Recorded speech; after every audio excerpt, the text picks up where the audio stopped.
8 years later.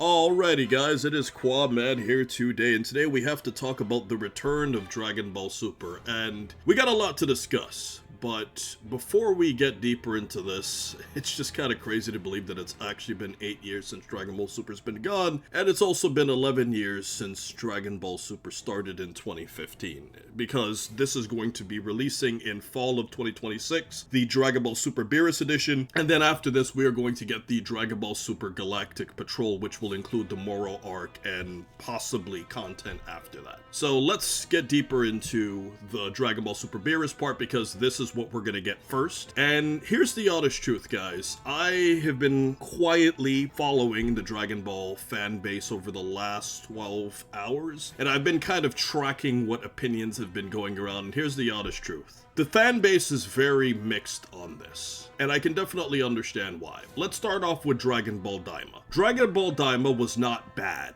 It wasn't a bad show by any stretch of imagination, but the thing about Daima is that it felt like a filler series. It was only a few episodes, and because Goku turned into a kid, because it wasn't well marketed, it wasn't a bad show. They had some hype moments, especially at the end with Super Saiyan 3 Vegeta and Super Saiyan 4 Goku. But for myself and many Dragon Ball fans that I know both personally in my real life and in the Dragon Ball community, it was kind of forgotten. Like, it was like an entire new Dragon Ball show that nobody knew about. You know, I talked to my friends, hey, are you gonna watch Daima? I was like, oh, I might check it out. Like, there was no enthusiasm to watch it. Everybody was lukewarm about it, and I can definitely understand why. Because it was released at a point where we as a fan base, you know, we had so many other things going on. We had the manga, we also had the movies that were taking place, and out of nowhere you give us this random anime about Goku becoming a kid again and going to a demon world, which is a very interesting idea, but because of the fact that Daima felt so out of the blue with what we were already getting, it gets forgotten by the fan base, right? And there has been this yearning for us to get back to Dragon Ball Super because of the fact that we had two movies that take place in the Dragon Ball Super timeline, because the manga had advanced and so on and so forth, and that's the problem with Daima. It's not bad, it was just released in a very weird time, and the fan base never really got a chance to gravitate towards it. It's like this weird side story, because it takes place prior to all of the events that happen in Super, so it's kind of looked at in the fans' eye as this extra series in this extra universe. And that was the problem with Dragon Ball Daima. So we get Daima, and because Daima had its awkward release, well, what's the natural thing for us to get next? And it's a return of Dragon Ball Super. Now, we're gonna have to sit through 6 episodes of the Dragon Ball Super Beerus arc. And here's the honest opinion about it, guys. Dragon Ball Super sucked, right? I'm just gonna flat out say it like this. You know it sucked. And if you didn't think it sucked, you were either a kid or you had your nostalgia goggles for Dragon Ball. I'm telling you as a creator, it sucked. There were really good parts about it, don't get me wrong. There were great parts in the Trunks arc, there were great parts, you know, in the Tournament of Power. There were awesome moments in the Broly movie. The Broly movie was great, but the point that I'm trying to get at is we have to look at Dragon Ball Super as an entire show, and as an entire show, most of it wasn't very good. We have to be honest with ourselves. And originally, you have to remember that we're kind of having deja vu right now, because originally when the Dragon Ball Super anime was produced, we heard that we were going to get a remade version of the movies we had already seen with Resurrection of F and Battle of Gods, right? So for us older Dragon Ball fans, this is kind of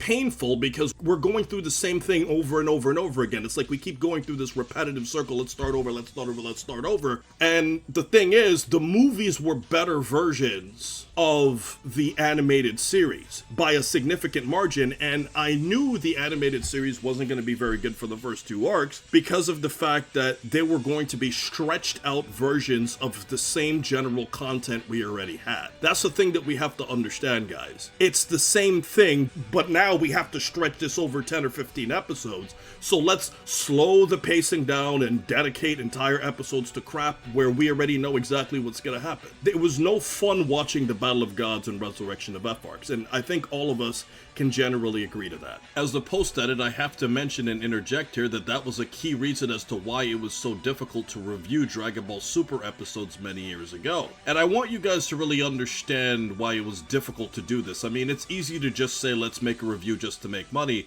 but really think about it from a creator point of view. You have to make a review on an episode that's basically just a segment of what the original movie was, but with worse animation and slower pacing.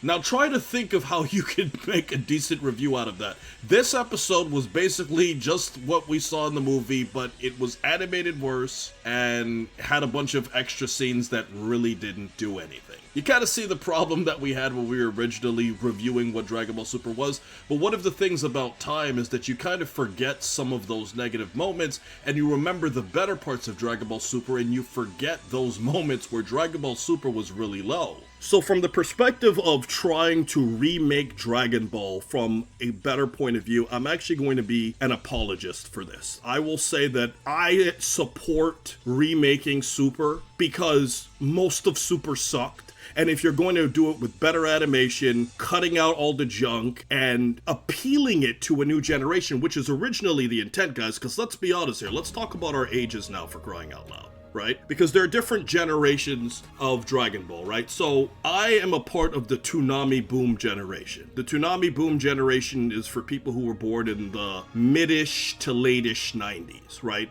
If you were born in that time period, you remember when Dragon Ball was hot on TV, you know, during the whole Toonami boom and all of that stuff and all of those shows that were playing at that time. We are a part of the Toonami Boom generation. And then from the Toonami Boom generation, we have the Kai generation, then we have the Dragon Ball Super generation, GT's also mixed in there too, and then we also eventually get to this point. It's been 11 years, guys, so there is a new generation of kids that Dragon Ball is trying to appeal to, and as a result of this, because there's a new generation of kids that Dragon Ball is trying to appeal to, you kind of have to reset it. Now, the thing is, you could also argue, well, why don't you just reset the whole Dragon Ball series, which I think is a conversation for another day, but from the perspective of Super, redoing Super for a newer audience, I think is better, because I'll be honest with you, I don't think most new people would want to have to sit through many of the junk episodes that we have to sit through with Dragon Ball Super.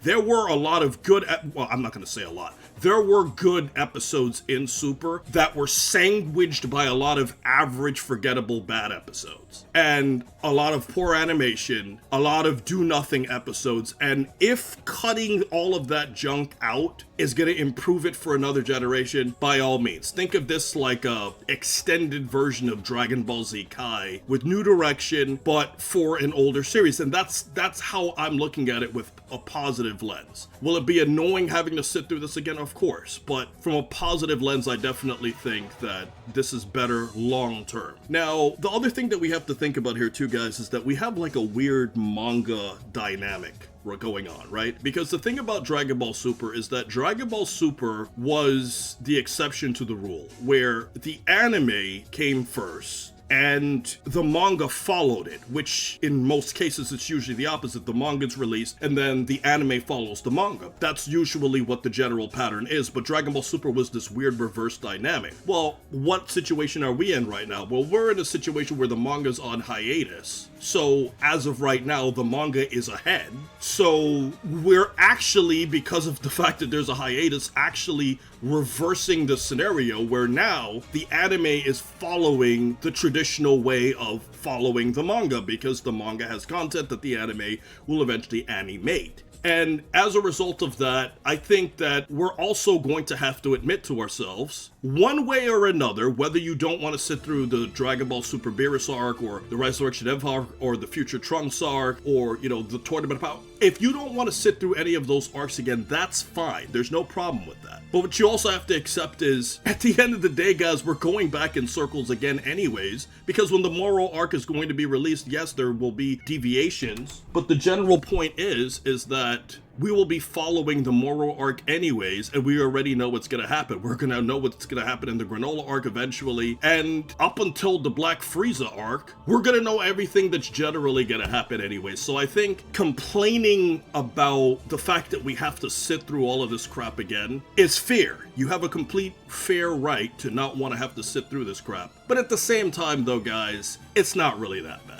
Right, it really can't be that bad. So, in terms of the Moro arc, I think there's definitely quite a few things that the Dragon Ball fan base is going to be looking forward to. You know, seeing Ultra Instinct again. Now, here's something that I think a lot of people forget. You know, Ultra Instinct was this brief fragment in time, because we only got it for brief moments in the Tournament of Power, right? And then Goku used his Mastered Ultra Instinct form against Jiren. But for the most part, it's like this rare mystical transformation that we didn't get to see very often. Now, the manga expanded on this, and we saw Ultra Instinct more when Goku was training with Beerus, and, you know, all of those other manga exclusive moments where Goku ultimately, you know, defeated Moro using Ultra Instinct and so on and so forth. But the point is that Ultra Instinct is barely used throughout Dragon Ball. It wasn't used in Dragon Ball Super Broly, and, you know, it wasn't used in Dragon Ball Superhero, even though there was like a brief moment in Dragon Ball Super Broly where like you could see his hair turning gray for like a very brief second. But generally, I think fans are going to be hyped to see that transformation again. And then when we eventually get to the Granola arc, which is what people really want, because I think the Moro arc is the best arc in Dragon Ball Super. That's the key reason why I think as Dragon Ball fans we should be hyped for this, because the Moro arc followed the formula that made Dragon Ball so popular. Right, where there's a major villain, right, because we had that with the Future Trunks arc, but with all of the timeline shenanigans, and because of the fact that we didn't really understand Goku Black up until a certain point, and because of the fact that it was taking place in a different timeline, the Future Trunks arc was good, and it was really the first arc where we had like an original different villain, right, because Frieza was a villain in the Resurrection of F arc, but we had already seen Frieza before numerous times, and then Beerus is like a pseudo-villain, but not really a villain, so like the Battle of Gods arc was necessarily like a villainous arc, right? The Future Trunks arc really had the formula of this bad guy is a threat and let's get rid of this dude, but it was in a different timeline. The thing is, the Tournament of Power didn't really have a villain. The Pride Troopers were not villains per se. Jiren was not a villain. So it doesn't really have that element to it. The Moro arc is everything that made Dragon Ball great in one arc, right? And because of the fact that it has great character usage, allowing all of the other characters, you know, to have some shine against the other prisoners, that's another great thing about it too. One problem that Dragon Ball often gets into is that the arc will expand to a point where certain characters will just get all of the fights, and then all of the other characters turn into spectators because they're too weak to do anything against any of the other characters. But that was the exception with the Moro arc, because while Moro was the main villain, there are a lot of side villains that all of the other characters had opportunities to fight against, and as a result of it, because of the whole prisoner attack on Earth, that was one of the best things about it, where you see Master Roshi and Krillin and Yamcha and everybody fighting against these prisoners that made it feel like a war. You know, similar to Resurrection of F, but, you know, Frieza's soldiers weren't really a threat. Like, the prisoners were actually powerful to some degree, and that's what made the Moro arc so great. There were a lot of gruesome moments, you know, there were moments with Vegeta training on Yardrat. Like, all of these things added a completely new element where Goku's training, you know, in a completely different way with Beerus, going into a pseudo Room of Spirit and Time again. All of that's made the Moro arc great, and by far the best arc in Dragon Ball overall, which is, I think, the biggest selling point for it. Now, with the Granola arc, here's what I'll say. I don't think it's as good of an arc as the Moro arc. I wouldn't even say it's as good as the Trunks arc, but my opinion obviously can vary from fans. In my general opinion, I think in the Dragon Ball Super anime,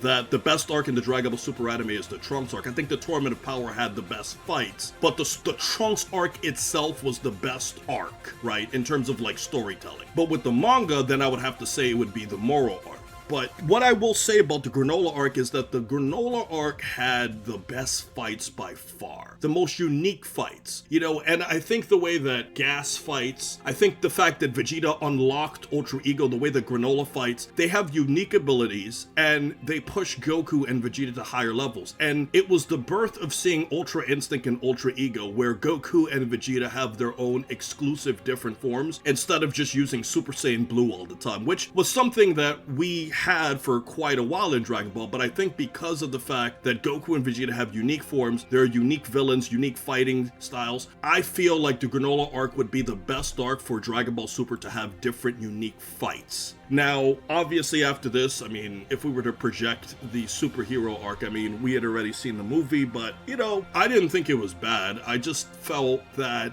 the arc just kind of felt like a side arc instead of an arc that we could take too serious. But it wasn't bad by any stretch of imagination. You know, Beast Gohan was born, Orange Piccolo was born, Piccolo got a transformation, which at first seems like a silly idea, but it eventually worked out, you know, and that's one of the things that I could say about, you know, the superhero arc. And if we eventually get to that point, I mean, that would be interesting for a short, condensed anime arc. And then eventually, guys, we have to talk about the biggest element of the room, because here's what we're ultimately waiting for, guys. The truth about it all is, in your heart of hearts, I can read your heart of hearts, I can read your mind. In the back of everything, guys, we are truly, as fans, waiting for the Black Frieza arc. We could be happy about Moro, we could be happy about Granola, we could be happy about Superhero, we could even be happy about Super Broly if that was ever a thing. But at the end of the day, what we're really waiting for as Dragon Ball fans in our heart of hearts is the Black Frieza arc. Because the Black Frieza arc was hinted and it was left inconclusive, where Frieza at the end of the Granola arc achieves a new form, easily wipes out Goku and Vegeta, kills the main villains, and then just disappears with the survivors. And that's just how we were just left off with the Black Frieza arc. And then we could see later on, you know, when we were looking at the superhero arc, that Vegeta looks up into the sky and he's thinking about Black Frieza. And you could see Vegeta, you know, training and stuff like that. And that's one of the reasons why I think the Granola arc would be really good, because we see Goku and Vegeta training in more advanced ways, where Vegeta is training with Beerus in a more God of Destruction-like way, whereas Goku's training with Whis in a more angel-like way, which is why I think the dynamic between Goku and Vegeta makes it more interesting in the later arcs. But because of the fact that we were left with, there's a really strong version of Frieza in the universe who trained in a hyperbolic time chamber-like state for over 10 years and was released in one shot at everybody but didn't kill them, that leaves the universe open for so many possibilities. Now granted, at the same time, I can also understand fan fatigue about Frieza, because on one side of it you could think, well, how many times have we had Frieza throughout Dragon Ball history? Because we've had Frieza so many times, it's one of those things where you're like, this is great, but we've already seen this villain again, but this is going to push our character to new heights, and we want to see Dragon Ball go past this Black Frieza arc. We want to eventually get into, you know, completely original content, because the Black Frieza arc is the final bridge to what fans want even more than the Black Frieza arc, guys. And that, guys, is what we have always been talking about. What the Dragon Ball fan base has quietly forgotten that it wanted. Even more than Black Frieza. I teased you. That wasn't it. It is to go past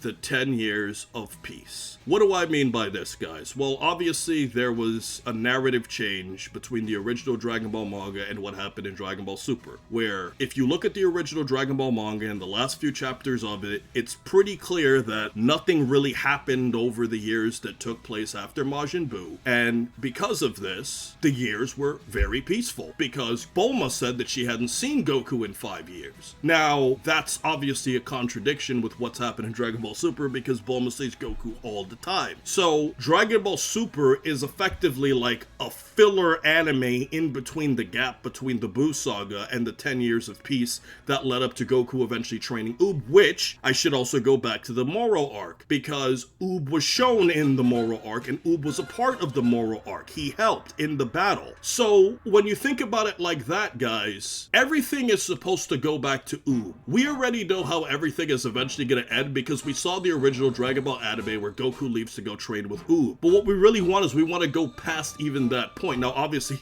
Dragon Ball GT attempted that with its own universe. But the point is, we want to get into an era of Dragon Ball where we have no idea what's going to happen. Nothing is predictable. We don't know how the end ends. That is ultimately what Dragon Ball fans want. And if we have to go through this process of getting better animated episodes, cutting out all the junk, cutting out all the fat to get to an eventual point where we get past everything that we already know or we would know, that is ultimately what Dragon Ball fans want, and I think that would make the entire fan base happy. It would make the OG Dragon Ball fans, the Toonami boomers happy, it would make the Kai generation happy, and it would also make this new generation of fans happy. It would satisfy the entire Dragon Ball fan base to eventually just break that 10 years of peacetime period with Goku training with Oob and go beyond that into a level of content where we don't expect anything anymore because we don't know how everything ultimately ends. And that, guys, is why I eventually